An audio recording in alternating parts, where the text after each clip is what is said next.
Olá, galera, tudo bem? Então, nós estamos falando sobre os contistas contemporâneos. São aqueles escritores que eles ficaram conhecidos por suas obras e nessas suas obras, nesses seus textos, eles se apoderaram do gênero conto para poder colocar ali em questão, né, as suas considerações, os seus conceitos, os seus ideais e pontos de vista em relação ao contexto social no qual eles estavam inseridos. Nós já falamos sobre o Guimarães Rosa, um importantíssimo escritor brasileiro, pertencente ao movimento do modernismo e que focou muito nos seus contos uma característica que a gente chama de conto regionalista. O que vem a ser um conto regionalista?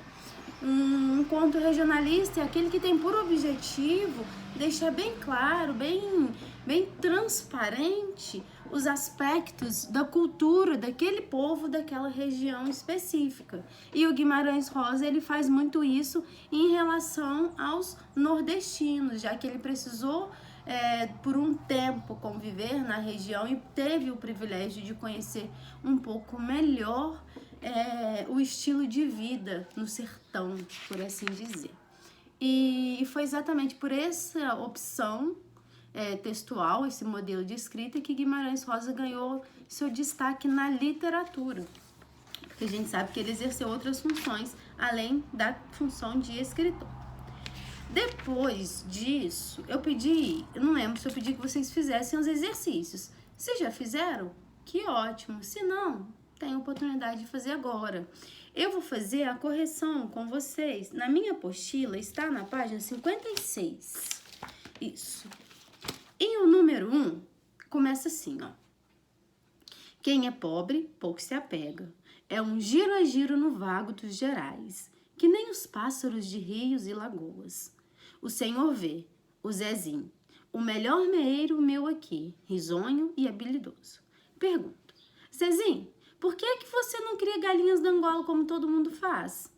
Quero criar nada não, me deu resposta. Eu gosto muito de mudar. Belo um dia, ele tora. Ninguém discrepa. Eu tantas mesmo digo. Eu dou proteção. Essa não faltou também à minha mãe. Quando eu era menino, no sertãozinho de minha terra, gente melhor do lugar eram todas dessa família Guedes, Gideon Guedes. Quando saíram de lá, nos trouxeram junto, minha mãe e eu.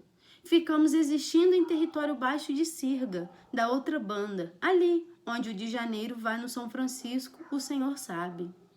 Esse é um fragmento de uma obra importantíssima do Guimarães Rosa, que a gente chama de O Grande Sertão Veredas. Cadê o meu? Esse aqui. Só um minutinho.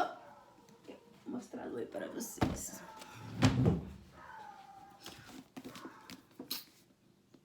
O Grande Sertão Veredas é um livro muito, muito interessante. Porém, a leitura dele não é tão fácil, não é tão simples, não só pelo tamanho da obra, mas também por essa linguagem. É uma linguagem extremamente regionalista. Então, tem várias palavras, tem várias expressões do dialeto nordestino que a gente, por não estar habituado, a gente fica meio que perdido ali e aí precisa ler de novo, voltar na leitura para compreender o contexto, enfim. Mas é uma obra que eu recomendo, é muito interessante e é uma obra que cai bastante no vestibular, tá bom? Não é a primeira vez que vocês ouviram falar do Grande Sertão Veredas e também não é a última. Ao longo da trajetória do ensino médio de vocês, vocês vão voltar, vez ou outra, nesse livro de Guimarães Rosa, tá bom? Então, com base nesse livro, nessa passagem, a pergunta diz assim, ó. Na passagem citada, Riobaldo, que é um dos personagens principais, expõe uma situação decorrente de uma desigualdade social típica das áreas rurais brasileiras, marcada pela concentração de terras e pela relação de dependência entre agregados e fazendeiros.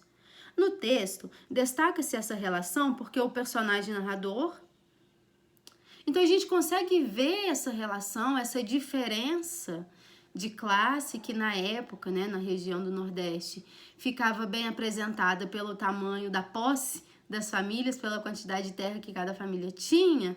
Essa denúncia social, por assim dizer, ou essa crítica, ela é marcada, por quê? Porque mostra como a condição material da vida do sertanejo é dificultada pela dupla condição do homem livre e ao mesmo tempo dependente.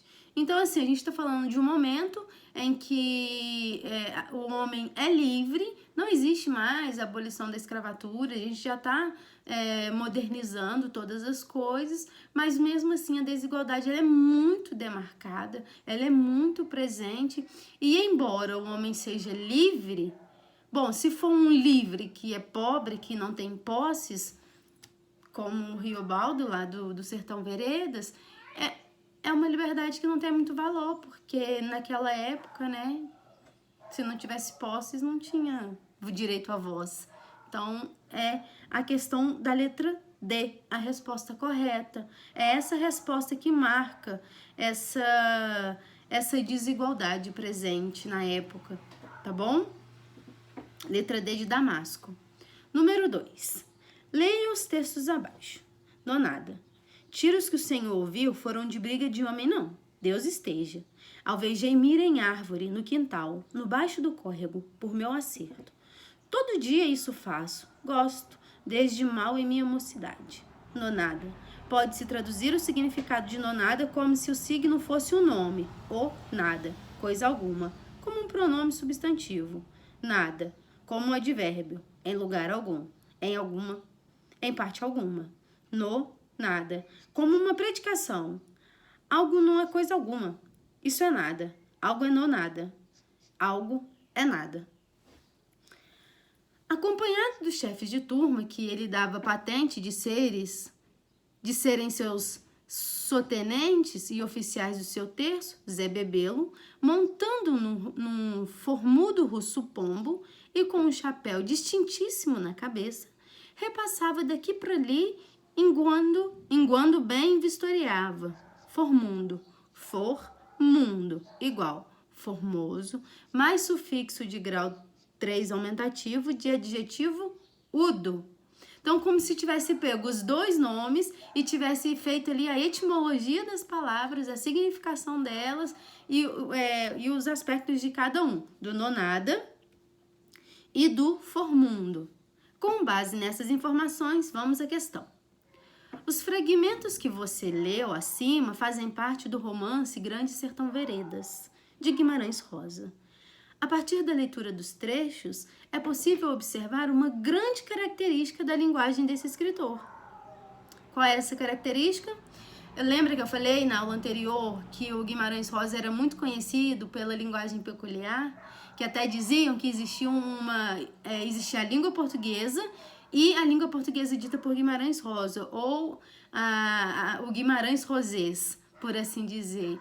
Porque por ser uma pessoa muito bem instruída, muito conhecida, ele tinha um domínio da linguagem bem forte. E na sua escrita, ele gostava muito de fazer essas brincadeiras com as palavras. E nessas brincadeiras ele criava aquilo que a gramática chama de neologismo. O que é um neologismo? Neo, novo. Logismo, palavra. Né? Então, toda vez que acontece isso, que cria-se uma nova palavra, nós chamamos esse fenômeno de neologismo, tá bom? Então, essa característica é marcante do Guimarães Rosa, o que dificulta mais um pouquinho a leitura dos textos, porque se ele não faz é como se fosse esses esqueminhas explicando o que significa essas palavras que ele escolheu, que ele inventou, a gente não consegue entender por que um sujeito chama nonada. De onde tirou esse nonada? De onde tirou esse formudo? Então, são duas palavras que ele criou e ele mesmo explicou o processo de criação das suas palavras. Então, assim, é uma leitura muito abrangente, porque ao mesmo tempo que ele conta a história, ele para de contar a história para explicar por que ele inventou aquela palavra, depois ele volta para a história e isso faz com que a gente possa talvez se perder na nossa leitura. mas ainda assim vale a pena o esforço, a tentativa. É uma obra riquíssima. E a resposta correta da número 2 é a letra D, o gosto pelos neologismos semânticos e sintáticos. Ele gosta disso, é uma característica marcante do Guimarães Rosa. Número 3. Leia o seguinte trecho de Guimarães Rosa. E desse modo ele se doeu no enxergão muitos meses, porque os ossos tomavam tempo para se ajuntar e a fratura exposta criara bicheira. Mas os pretos cuidavam muito dele, se não arrefecendo na dedicação. Se eu pudesse ao menos ter a absolvição dos meus pecados. Então, eles trouxeram uma noite, muito à escondida, o padre, que confessou e conversou com ele, muito tempo, dando-lhe conselhos que o faziam chorar. Mas será que Deus vai ter pena de mim com tanta ruindade que fiz e tendo nas costas tanto pecado mortal? Tem, meu filho, Deus mede a espora pela rédea e não tira o estribo do pé de arrependimento nenhum. E por aí afora foi, com um sermão comprido que acabou depondo o doente num desvencido torpor. O trecho acima representa a seguinte possibilidade entre os caminhos da literatura contemporânea. Então, esse trecho, ele está falando sobre que possibilidade da literatura moderna, quando fala em contemporâneo, a literatura daquele tempo, daquela época, que é a literatura mais próxima da que a gente vive hoje, que ainda é um pós-modernismo. A resposta correta é a letra A, quando diz assim, ó, ficção regionalista, em que se reelabora o gênero, se valoriza um universo cultural localizado. Então, a ficção regionalista era uma característica comum da literatura do modernismo e de determinados representantes da época. Guimarães Rosa não foi o único escritor regionalista. Nós tivemos vários escritores que se concentravam em escrever com base na sua região, na sua vivência. A gente tem, por exemplo, Drummond, que é mineiro, porque agora ele faleceu, que era mineiro, e em várias das suas obras ele faz menção à cultura de Minas, porque ele valorizava a sua região e os seus costumes, tá bom? E isso é uma característica da literatura moderna, mas, portanto, a resposta correta da número 3 é a letra A. Essa ficção regionalista é aquela que não importa o que esteja acontecendo ao redor do mundo, eu vou contar a história do Nordeste, porque eu quero falar do Nordeste, ok? Simples assim, sem o menor problema. O modernismo permitia isso, inclusive essa era uma das propostas dele, do movimento modernista. Número 4. Sobre as características da prosa de Guimarães Rosa, é correto afirmar. Em Guimarães Rosa, observa-se o tratamento estético dado à matéria-prima da literatura, a palavra. Para Guimarães Rosa, a forma, o método e o ritmo... Já começou errado. Não é característica do Guimarães Rosa porque ele não é um poeta e ele não se dedica a escrever poesias. Então, ele não se preocupa com rima, métrica e versos. Ele faz texto em prosa. Texto em prosa é esse que eu já falei para vocês. É aquele que obedece de uma margem a outra da linha. É o texto corrido. Então, se falou em verso, rima e métrica, não é característica de Guimarães Rosa, tá? Poderia ser se ele fosse um poeta, mas ele se aprimorou, ou ele se apresentou como um escritor de prosa, romances, novelas, dramas, por assim dizer. Número 2. A linguagem de Guimarães Rosa é permeada por neologismos arcaicos e pela exploração sonora, sintática e semântica do português. Sim, ele explorava todo o conhecimento linguístico que ele tinha e essa é a característica mais marcante do Guimarães, tá bom? Então, a 2 está correta. 3. Uma das principais características da obra de Guimarães Rosa é a reflexão sobre a criação artística. Não. Ele não vai falar sobre a criação artística. Ele vai falar sobre a vida real. Embora a obra seja fictícia, são obras baseadas no cotidiano, no dia a dia, na vida dura de quem morava no sertão. Então, a terceira opção já descarta na metade da leitura dela. E por fim, a 4. O escritor apresenta momentos de intenso intimismo, apresentados por meio de uma linguagem elevada e abstrata, com imagens recorrentes, retomando assim os ideais dos escritores simbolistas. Se eu acabei de dizer que Guimarães Rosa é um escritor do modernismo e que ele era adepto do movimento literário vigente na época, quando a gente escuta os ideais de escritores simbolistas, ou quando a gente lê essa expressão, a gente já pode eliminar, porque ele não tinha esse ideal do simbolismo e ele não fazia nenhuma vinculação com outro movimento literário, tá bom? Então, a única alternativa correta é a segunda. Portanto, a resposta é a letra B de Brasil. 5. Alguém que ainda pelejava, já na penúltima ânsia e farto de beber água sem copo, pôde alcançar um objeto encordoado que se movia. E aquele aconteceu ser Francolim Ferreira, e a coisa movente era o rabo do burrinho pedrez, e 7 de ouros, sem susto a mais, sem hora marcada, sob ao querer do ponto de se entregar, confiado, ao querer da correnteza. Pouco fazia que esta o levasse de viagem, muito para baixo do lugar da travessia. Deixou-se, tomando tragos de ar.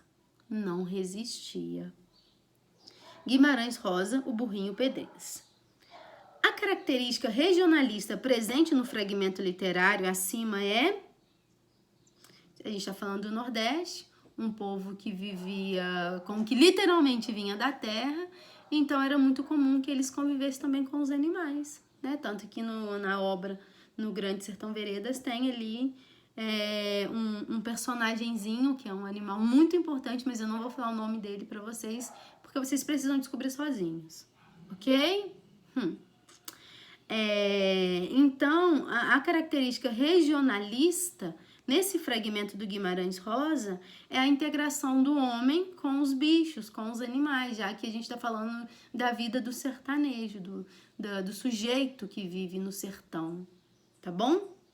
Então, a resposta correta é a letra D de Damasco. Número 6, questão da FUVEST. João Guimarães Rosa, em Sagarana, permite ao leitor observar que em episódios muitas vezes palpitantes, surpreende a realidade nos mais leves pormenores e trabalha a linguagem com esmero. Então, na obra Sagarana, né, ou em Sagarana, Guimarães Rosa ele mostra episódios que são muito palpitantes, aqueles que fazem o coração acelerar, e ele surpreende também a realidade. A realidade parece uma coisa e ele surpreende ela com outros elementos, com algumas reviravoltas, e torna ela um pouco... E pega os detalhes, a descrição, a maneira como ele descreve as cenas, os personagens, as coisas, com mais leveza. E, de novo, trabalha a linguagem com muito esmero, com muito rebuscamento. É um português muito bem escrito, muito bem trabalhado. A gramática é muito bem representada por Guimarães Rosa. Mesmo a gramática no contexto regionalista do Nordeste. Tá bom? Então, a resposta correta da número 6 é a letra B de Brasil. As questões de número 7 e 8 referem-se ao seguinte trecho de Guimarães Rosa. E desse modo, ele se doeu no enxergão, muitos meses, porque os ossos tomavam tempo para se ajuntar, e a fratura exposta criara bicheira. Mas os pretos cuidavam muito dele, não se arrefecendo da dedicação. Se eu pudesse ao menos ter a absolvição dos meus pecados, então eles trouxeram uma noite, muito à escondida, o padre, que o confessou e conversou com ele muito tempo, dando-lhe conselhos que o faziam chorar. Mas será que Deus vai ter pena de mim, com tanta ruindade que fiz, tendo nas costas tanto pecado mortal? Tem, meu filho. Deus mede a espora pela rédea e não tira o estribo do pé de arrependimento nenhum. E por aí afora foi, com o sermão cumprido, que acabou depondo o doente num desvencido torpor. Entorpeceu, ele dormiu, ele descansou, né? Ou, no caso, o doente. Com base nisso, o 7 pergunta. O trecho acima representa a seguinte possibilidade entre os caminhos da literatura contemporânea. Ficção regionalista em que reelabora o gênero e se revaloriza um universo cultural localizado. Essa questão número 7, ela é muito parecida com a 3. O texto é o mesmo, o fragmento. Deixa eu só ver.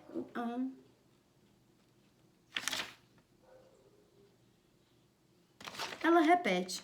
3 e 7 repete. Preciso colocar isso na apostila para eles arrumarem. Portanto, a resposta, novamente, é a letra A, de amor. Tá bom? Questões 3 e 7 são questões repetidas. Importante lembrar isso. Anotei aqui para avisar o pessoal do Apogeu, para eles corrigirem quando for imprimir a nova versão da apostila para o ano que vem. Número 8. Liga-se a esse trecho de Guimarães Rosa a seguinte afirmação. Esse trecho de Guimarães Rosa, ele pode ser ligado à afirmação da letra D, quando diz assim: um universo rude e um plano místico se cruzam com frequência em sua obra, fundindo-se um no outro ou misturando no outro. A gente está falando de um escritor regionalista, de um contista regionalista. Então, ele vai contar das culturas da região ali. E na região, na cultura, era muito forte o misticismo, a crença, a religiosidade, o clero. E esse misticismo, ele se cruzava com um universo que era rude. Tanto que a gente não vê no trecho que o personagem pensa, será que Deus vai ter pena de mim? Eu fui tão ruim, eu sou tão cruel. Provavelmente um daqueles senhores que usavam e abusavam do trabalho dos seus funcionários, né? Talvez até submetendo-os a trabalho escravo. E aí no leito de morte ou no seu estado de enfermidade, ele teve esse medo. Será mesmo que eu sou digno de perdão? Será que Deus poderia me absolver porque eu fui tão ruim, né? Então vem essa preocupação de um povo que tinha uma forte ligação com o misticismo, que tinha uma forte ligação com a religiosidade de modo geral. Ou seja, resposta correta da 8, letra D, de dodo. Doido. Dodo não, doido. Número 9. Sobre a hora e a vez de Augusto Matraga, é incorreto afirmar. Sobre esse fragmento, o incorreto é que os jacunços no conto de Guimarães são irracionais e arbitrários e praticam a violência única e exclusivamente para satisfazer seus impulsos sanguinários. Não é isso que os jacunços, ou seja, aquelas pessoas de pouca instrução, as pessoas um pouco mais enérgicas e violentas, eles não agem assim, eles não são pessoas irracionais e que agem arbitrariamente por impulso, porque machuca e gosta. Não, todos os crimes, todas as crueldades que eles cometeram foram crueldades direcionadas e racionais. Eles pensavam antes de agir, eles sabiam que estavam fazendo o que era mal. Tanto sabiam que quando estavam lá numa enfermidade ou num leito de morte, tinha medo de ser condenado, tinha medo de ir para o inferno, purgatório, ou essas coisas que na época muitas pessoas acreditavam e acreditam até hoje. Então, a gente não pode falar que eles eram irracionais, não eram loucos, desvairados, faziam a maldade e a crueldade porque queriam fazer e tinham consciência disso. Portanto, a resposta correta é a letra D, na número 9, tá bom? 10. Leia o texto de Guimarães Rosa que segue. Famigerado, uma nova palavra.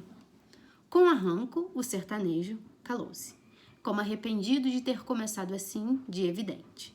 Contra que aí estava com o fígado em más margens, pensava, cabismeditado, do que se resolveu.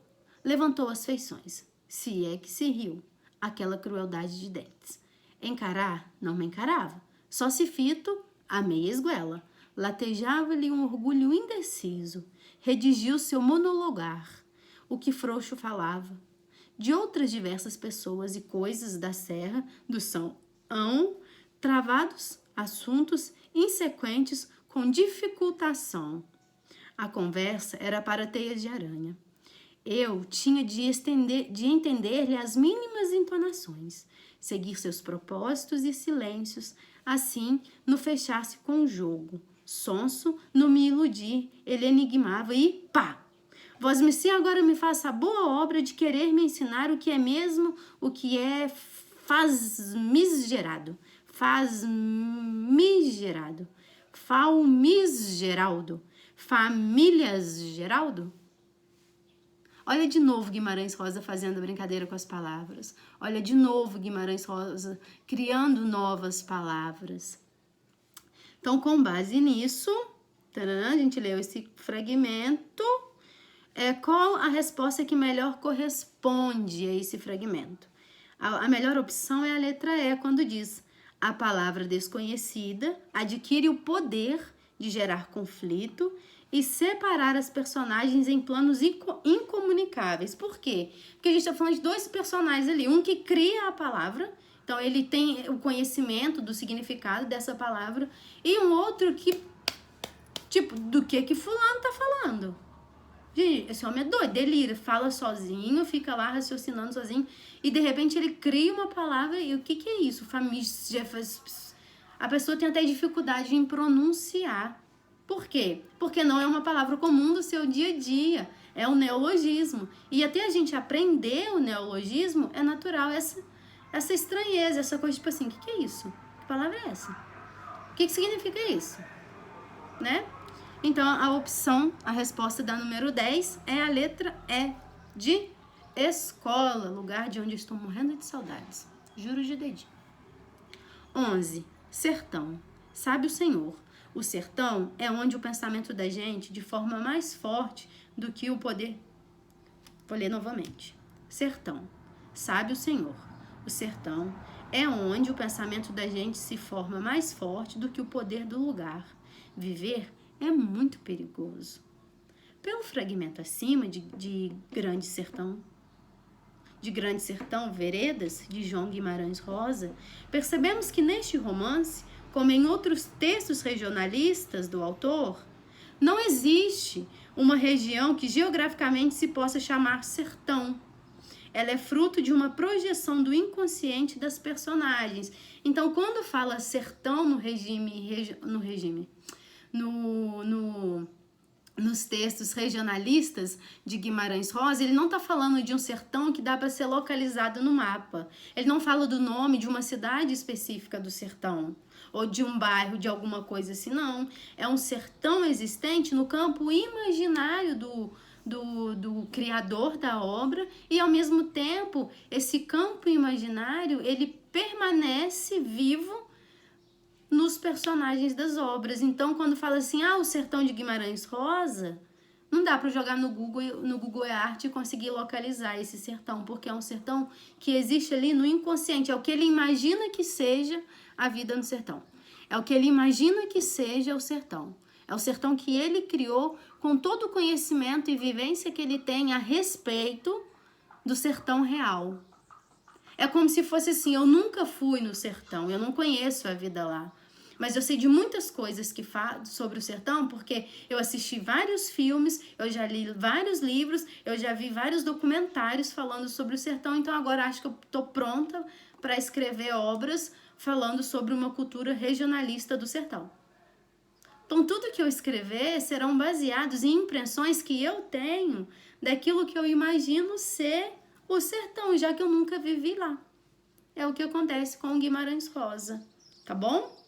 Porque a gente sabe que ele não é sertanejo, ele não nasceu lá, ele não morou lá, ele não foi criado lá.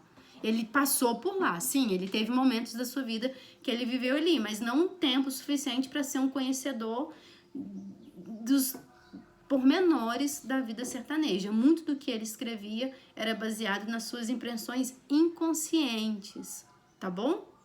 Por isso, a resposta da 11 é a letra C de coração. 12. Ai, falo muito, né? Eu fico cansada de falar assim. A obra Grande Sertão Veredas de Guimarães Rosa exprime problemas humanos em estilo próprio, baseado na contribuição linguística regional. Não tenho nem o que questionar esse exercício, essa da número 12. Por quê? Se a gente está falando de um movimento literário do modernismo e a principal preocupação do movimento era expor ou mostrar os problemas da sociedade naquele momento, naquele contexto, naquele recorte histórico, então é de se esperar que as obras, que inclusive o Grande Sertão do Guimarães Rosa, apresente a problemática existente na vida dos sertanejos, tá bom? Porque a obra pertence ao período literário do modernismo e é um movimento que mais se preocupou em fazer denúncias sociais, desigualdade e várias outras coisas, por assim dizer, tá bom? Então, na número 12, a resposta é a letra B. A problemática as dificuldades de ser um humano e sertanejo estão presentes ali na obra no Grande Sertão Veredas. 13. Quem é pobre pouco se apega. É um giro-giro no vago dos Gerais. Que nem os pássaros, já li esse texto. Com base nesse texto,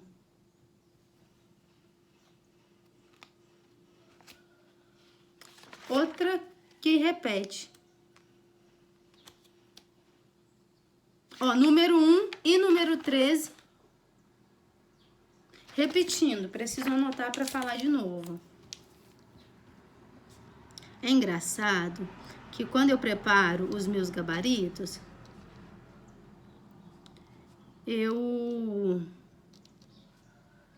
tem dias que eu faço vários exercícios ao mesmo tempo. Tipo assim, eu faço PISM 1, 2 e 3. E aí eu não percebo essas repetições. Eu vou perceber essas coisas quando eu vou fazer a correção com vocês, que é uma leitura mais detalhada, mais atenta, por assim dizer.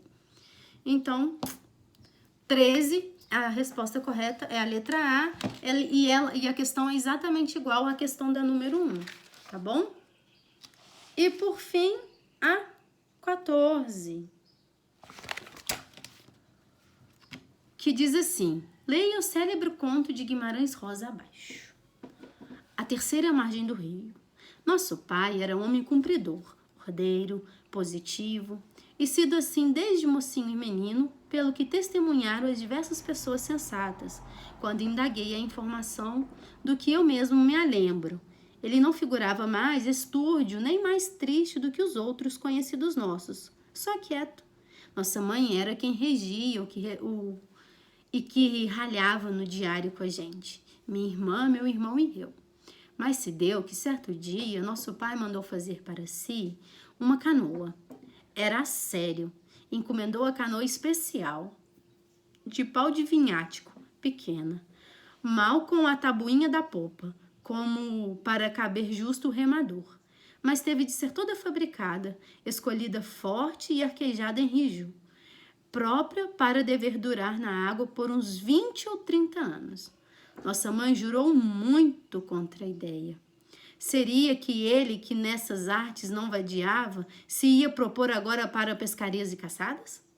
Nosso pai, próximo do rio, obra de nem quarto de légua, o rio por aí se estendendo grande, fundo, calado que sempre, largo de não se poder ver a forma da outra beira, e esquecedor, não posso, do dia em que a canoa ficou pronta. Sem alegria nem cuidado, nosso pai encalcou o chapéu e decidiu um adeus para a gente. Achou que ela ia esbravejar, mas persistiu somente alva de pálida. Mascou o beiço e bramou: "Cê vai ou cê fique, você nunca volte." Nosso pai suspendeu a resposta. Espiou manso para mim, me acenando de vir também por uns passos. Temia a ira de nossa mãe, mas obedeci, de vez de jeito. O rumo daquilo me animava. Chega que um propósito perguntei: "Pai, o senhor me leva junto nessa sua canoa?" Ele só retornou o olhar para mim e me botou a bênção, como um gesto, me mandando para trás. Fiz que vim, mas ainda virei na grota do mato para saber. Nosso pai entrou na canoa e desamarrou pelo remar. e a canoa saiu-se indo, a sombra dela por igual, feito um jacaré, comprida, longa. Segundo o texto 3, na visão do menino, gente, é um texto tão profundo, né? É um pai que sai para comprar pão e não volta nunca mais.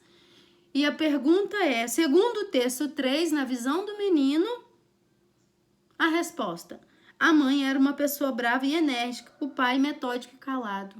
Nossa, jura? Que vai escrever um texto desse que mexe com a gente, que o pai que abandona o filho, e a resposta é só saber a característica de cada um, que a mãe é mulher braba e o pai é homem calado?